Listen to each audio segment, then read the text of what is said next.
guy, Teron Creighton, one of my clients, and down here in LA, and had the opportunity to come visit Teron, and we went out to lunch. We're here at the crib, and man, I just wanted to sit down, chop it up with you, interview you, and have people get to know more about you. So, I mean, just a quick intro on you, who you are, and what you do, how long you've been doing it, and all of that. Yeah, my name is Teron Creighton. I'm originally from Memphis, Tennessee. I've been in LA since 2011. That'll make it, 13 years now? 14, something like that. I'm a music producer, musician, songwriter. I've been doing that since I was, ever since I can remember. So probably about, I started singing and stuff with my folks when I was probably like 6 or 7, and I've been doing music ever since. Now I'm doing it for fun and for a career, so that's kind of cool that I get to do it, and that's kind of what brought me into how we crossed paths. Is I wanted to do something different outside of the industry and kind of do my own thing as far as music and helping not unsigned artists, independent artists, and figure out how I can help them as well as get compensated for it, or figure out how to market myself in a way where I'm not just just doing it for them for nothing, but I wanted to actually help them, and figure out how to get compensated for it.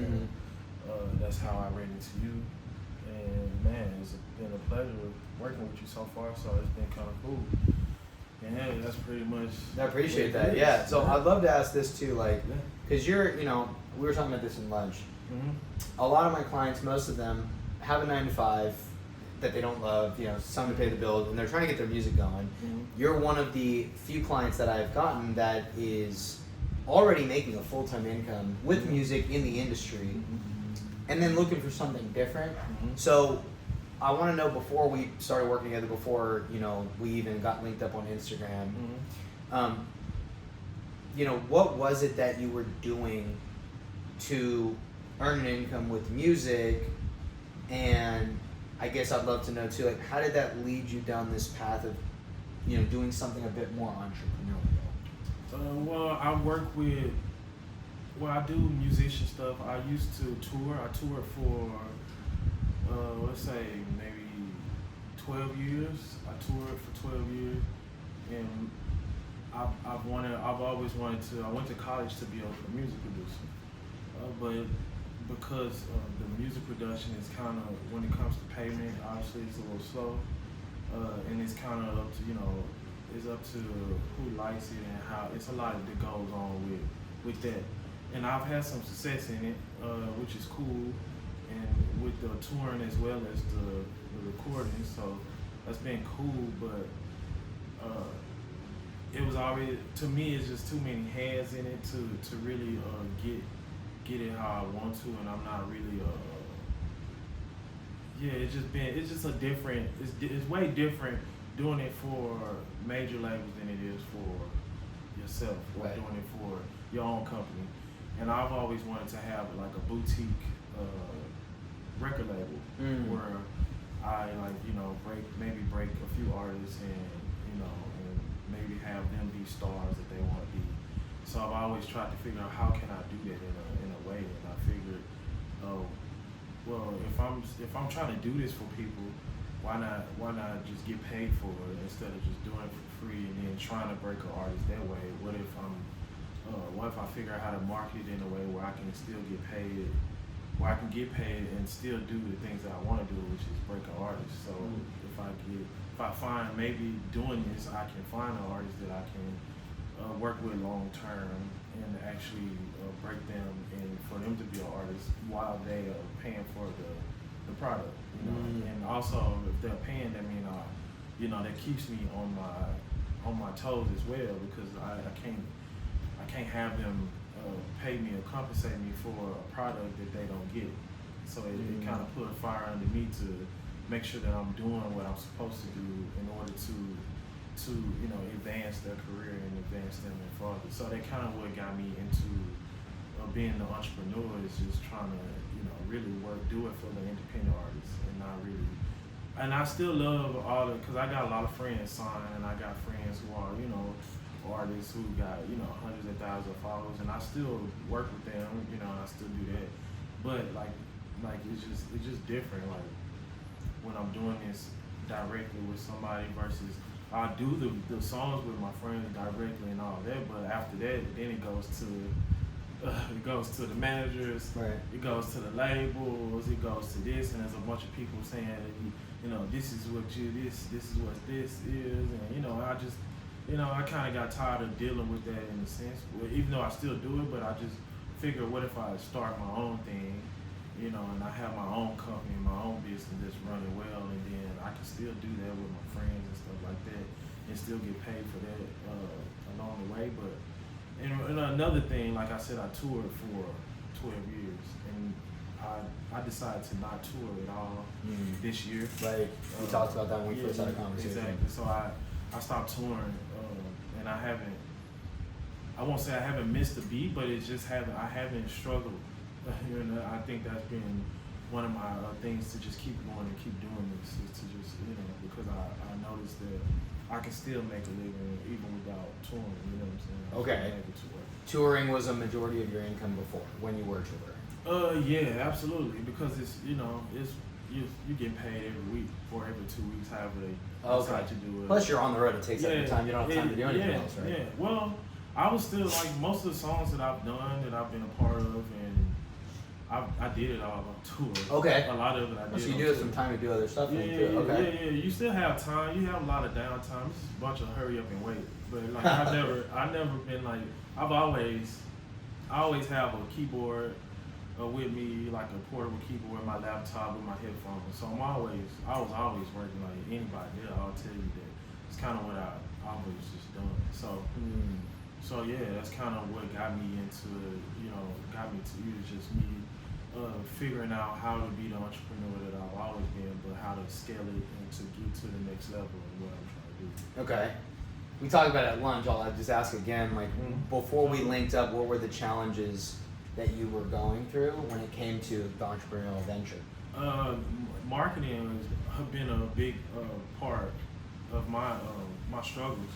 Because I'm not a person that talks about myself. I told you this as well. I'm not a person that really I've done it, or not even that. Just knowing how to sell my product to somebody. I haven't been that good at it. Everything that I've done, even from the touring, it was not me telling somebody, I can do this for you. Like, it was somebody who's calling me, like, yo, we need, can you do this for it? I'm like, yeah, or whatever. It's been like word of mouth, phone calls, emails. It's never been me like having to go out and be like, hey, it's never been a thing with me having to go out and tell people that, hey, I can do this record for you, or I can be this bass player on tour, or I can play the drum. It was never me doing that. It's always been like word of mouth. So. Okay. And so, once we did link up, right? I mean, we linked up from an ad, cold, right? You saw my ad. Yep. And so, we had a DM conversation, booked in a call. Before even really having the chance for us to get on this call and for us to actually speak, what was kind of your mindset going into it? What were you thinking? What were you hoping to get out of it? What were you expecting? Well, when I saw the ad, I think it was more of the because I've been doing the business thing this whole year, like consistently, like locked into just figuring out how to scale my business. I think that what did it, like just knowing that you help producers. I think market and get paid for doing what they want, what they love. So I was like, let me see what it's about, and I DM'd you to see. To get some insight on what it was, because I knew exactly what I was looking for. So normally when I know what I'm looking for, I'm just trying to find that and just get to it and figure it out right then. So yeah, that's kind of what it's been. It's been, and it's still that, and I'm still, obviously I'm still going and figuring it out, but it's a lot better now than it was. I'm seeing a difference already just from just doing the things that I've been doing. That's huge. And I mean, dude, we did we figured out, like, we just started working together. I thought it had been longer, but it hasn't even been Right. 4 weeks. Yeah, haven't been. Hasn't even been 4 weeks. Yeah. Yeah. When you said you've already started to see things happening. Mm-hmm. Talk about that. Like, what are some of the things that you've been seeing? We're just kind of, I mean, yeah, because I had an idea of other things that I was already doing and starting, but as far as marketing, I didn't really have the knowledge to know what it is that I need to do with that part, you know. So I think this, even though like I said, I'm in other coaching calls and stuff like that. I think what this did was help me figure out how to make it real, or make it, you know, just do it, or, you know. And I think what I'm excited about is me actually just doing it, me not knowing what it'll be like, you know, I don't know. I didn't think I would ever do something like that, as far as like the videos and stuff, like post booking videos, or even before even the ad itself. You know, if you go look at my ad and see some of the comments, people like, okay, like so I have some friends on there comment like, okay, you know, I see you and all this, and I'm like, oh, that's cool that they showing love, because they never see me even talk that much. Right. You know? Okay. No Gotcha. lie. No lie. Like, yeah, if I'm in the studio, if I go to do work for somebody on tour, like I'm doing the work and I'm going home. I'm not really talking too much. So I think it just surprised a lot of people, but it also helped me just to, you know, put myself out there and just do it. Right. I mean, and you've been getting, obviously, like, a lot of DM conversations, immediately, new followers. You've got calls booked right now. And, you know, again, we just started. Like, we literally not even 4 weeks yet. We're just scratching the surface.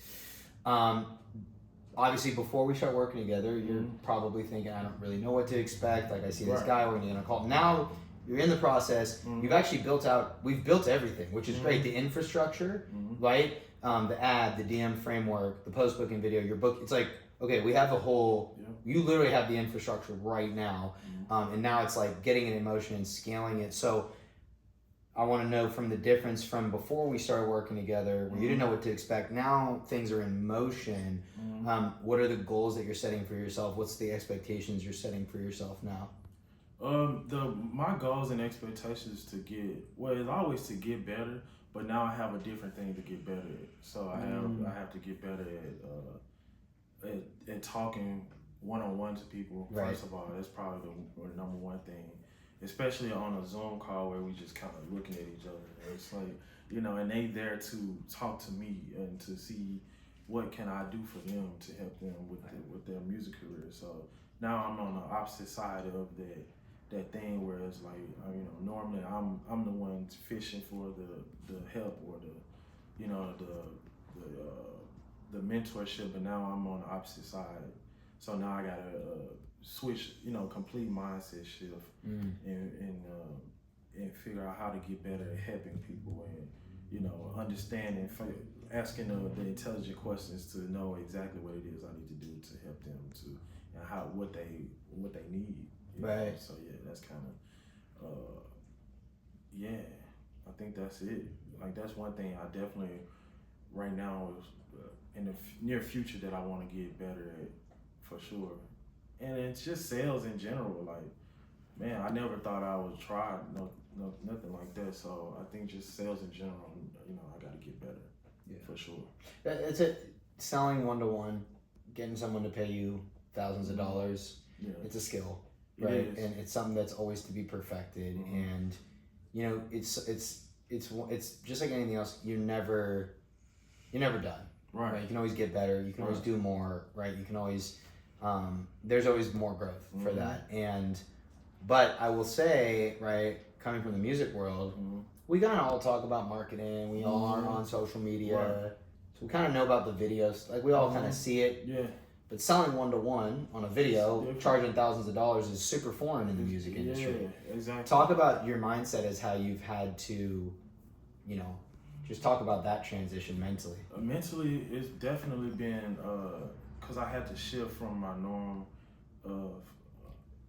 of just shopping music out, or just doing this, and you know, obviously people liking your music and stuff like that, but but just shifting it from me just sending it to labels or sending it to managers and A&Rs to talking to artists directly versus, you know, I don't have the middleman where like they like send me a beat pack or send me, because I've always hated the email producing thing. Like that's how it is in the industry. A lot of times, just these days, they asking for. I mean, sometimes you know, I like to create. I'm not a email producer. You know, I don't think stuff don't really move you like that in emails to me. Sure, you know? Of course. Like you can hear something and it can sound good, it can feel good, but then you know it'll be like, this is cool. I'll get back to it later, and then you might not. If you're not in the studio right there, or if you're not in the time doing it, it's like it's not the same. But most of the time when I'm in the studio, even with major artists, when I'm in the studio with them or whatever, that's when the songs are placed and, you know, they like the song even more because they feel like they was a part of the Gotcha. You know. Interesting. And with the model we're building, it's sort of like, the way I look at it is it's scalable. It's not in person, but it's kind of like a scalable in person. Because you're working with an artist one-to-one, right? Doing it virtually, right? Which is great. Because one thing I've noticed with, almost everybody I get on a call with, right? And I say, what do you currently do to get clients? Everyone says the same, word of mouth. And they're very limited to their physical local area. And I'm like, well, dude, like, you know, there's this thing, the internet, which we're talking on now. Absolutely. From a creation standpoint, I've personally never had a problem creating with an artist remote. Obviously, yes, it's better for in person, but you know, in some ways, remote's almost better. We could do it on a better schedule. Remote is cool, but we still having that interaction. That's right. It's not email. It's not an email. It's not like I'm just sending you a pack and then you send me back a song that you did and ask me if you like it. It's communication. No communication. We literally, like, you know, the program that I'm doing is literally I'm asking them, what is it, you know, what kind of instruments do you like? What do you want on your, what do you know, feel like you would like to hear on your songs? And then, you know, we start from there on the Zoom, you know what I'm saying? Or, you know, if they're in the city, or if I'm in the city, then we link up like that. But from the Zoom situation, you know, it's still there, because, you know, Zoom works well for that type of stuff. Totally. It's more scalable. It's more scalable. So, well, that's awesome. So, I mean, now that we're moving forward, we have things going. What do you see yourself doing? Let's just go short term, right? What do you see happening now that the things have started moving? Now that I think short term the business is definitely going to scale and improve business itself.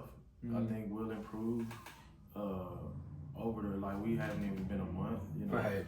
And I'm getting calls and stuff like that. So I think the better I get with it, then I'll just be better with just being able to close calls and be able to, you know, really get this going. So I mean, over short term, my short term goal now is to close. I want to close 5 over the next month or 2. Yeah. Really over the next month. Yeah. In 2 months, I want to be almost in double digits. You know? That's my totally possible. My short term goal. So yeah, and once I get that going, then I have better insight on my schedule, how to, you know what I'm saying, really take clients and when to schedule them for a, you know, session and stuff like that, which I haven't done yet because of, you know, I haven't gotten a client yet. Yeah. But when I start getting clients, that's kind of the goal, is to, well, like I said, short term is to actually get them first. Right. And then move along and figure out how, you know, we can really get this going and scale it to something different. And maybe start outsourcing and add more people to the team. Right. Yeah, that's a big thing too. Like, I mean, outsourcing, having people at least do the mixing, mastering parts for you, whatever it is. It's all so much easier to do it when you're working online, because you can scale faster, you can get more clients. Like it's a lot easier. Well, dude, I appreciate you sitting down doing this. Obviously, appreciate your time today. If someone's booked a call with me, right, and they're thinking about working with me, or they're seeing this, like, what would you say? I would say you should definitely do it if you know exactly what you want to do, and you know that you you are trying to figure out this marketing thing and understand exactly what it is, how to get clients and how to make money doing this, you know, you should definitely check him out and have a conversation at least to see how you can get it done. You know what I'm saying? Mm-hmm. Yeah, that's what I would say, because I would say it's definitely worth it if you looking for that knowledge in that and when it comes to marketing. I think it's worth it. You know what I'm saying? I think it's worth it. Yeah, appreciate that, bro. Yeah, for sure. Thank you. Where can people find you? Instagram, YouTube? You can find me on Instagram, Teron Creighton, at Teron Creighton. Everything is at Teron Creighton, Nice. which I don't know if that's good or bad. Everything for me is easy to gift it, easier to find. Yeah. Everything is my name, first and last name. So it kind of keeps me, I guess, from doing crazy stuff because you can find me so easy. If you want to check out Teron, I'll drop links to your Instagram and your YouTube in the description here. But yeah, appreciate you for sure. this. Appreciate your bro. time, For bro. sure. Thank you so much for all of this, man. No problem, bro. Yeah. I appreciate you. Peace. Peace.